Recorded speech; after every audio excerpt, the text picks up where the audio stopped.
My name is Gretchen Brown, and I've been using a cane for 16 years. I'm currently a guide dog user, but I initially started using a cane when I was about 6 years old, and because of that, I was able to get a dog. A lot of people think that you can just go get a guide dog, and that's not true. You have to have good cane skills. You have to know, you have to be able to direct the dog, to tell it when to turn, and the dog's job is basically just to guide you on obstacles. So, with the cane you have the tactile landmarks, but with the dog you don't have that as much. So you really have to learn how to trust yourself with the cane first before you can trust yourself with the dog. My cane, before I got the dog, it still means the same thing as it does now with the dog. It allows me to travel independently. Whenever I go by myself somewhere, I always bring my cane and the dog because if I get lost or disoriented, especially if I'm in a new place, it's good to have my cane so I can kind of feel what's around me and learn the area, because I can't direct my dog unless I know where I'm going, and so if I lose my bearings, then I kind of need to get some kind of understanding of where I am.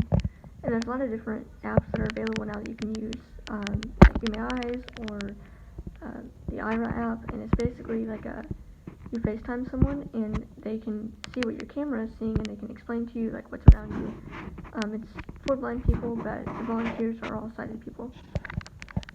But I mean, I love my cane. It's like my freedom. And probably the most frustrating part about using a cane is people try to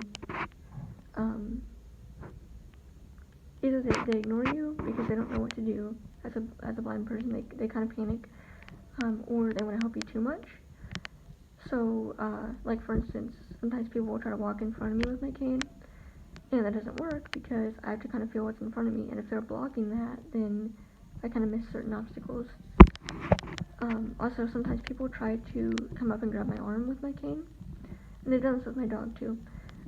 And if they're grabbing the arm that I use my cane in, like that's limiting my ability to use my cane. And they try to guide me, and I'm like, no, like you have to let me use my cane.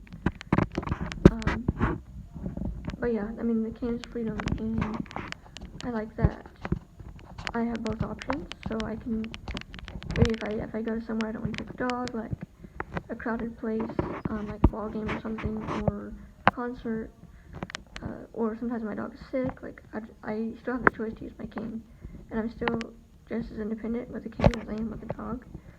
I still use a lot of the same skills. I still have to kind of get an idea of where I am, where I'm going.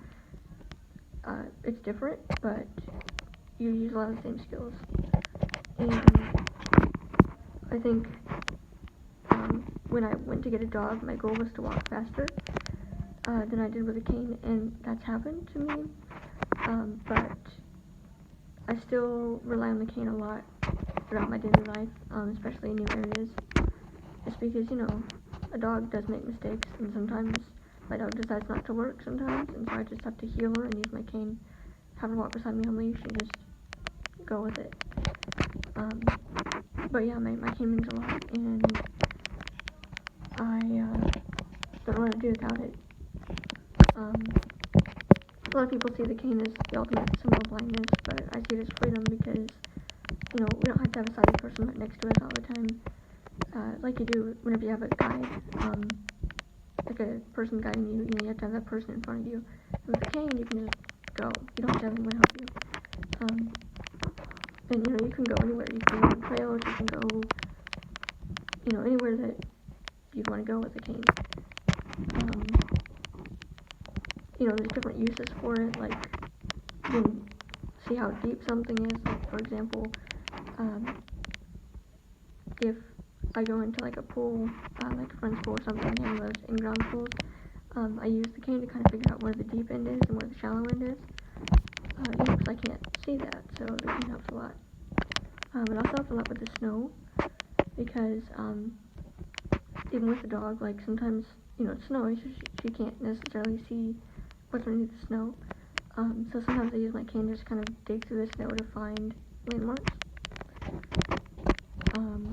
But yeah, I think think that the best part about having a cane, though, is probably just the freedom that you can have with it. And, you know, there's no dog hair, there's no upkeep, like as far as like vet bills like you do with the dog. There's you know, it's not very expensive. You can get them for free, actually, at some places.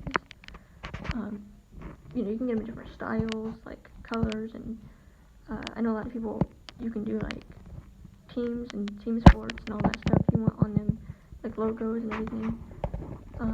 You can customize them. And yeah, I think my cane is awesome, and I don't think I could have gotten anything better.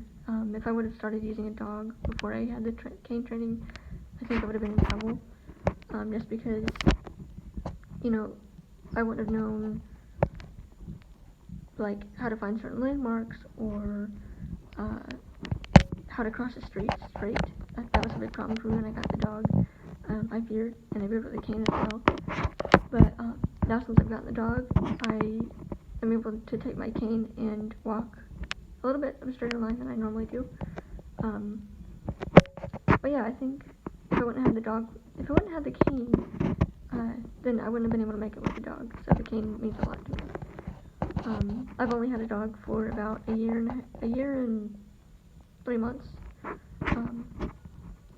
So, you know, at the beginning we were working out a lot of things, and, you know, I use my cane a lot then, and I still use it today. So thank you all for watching.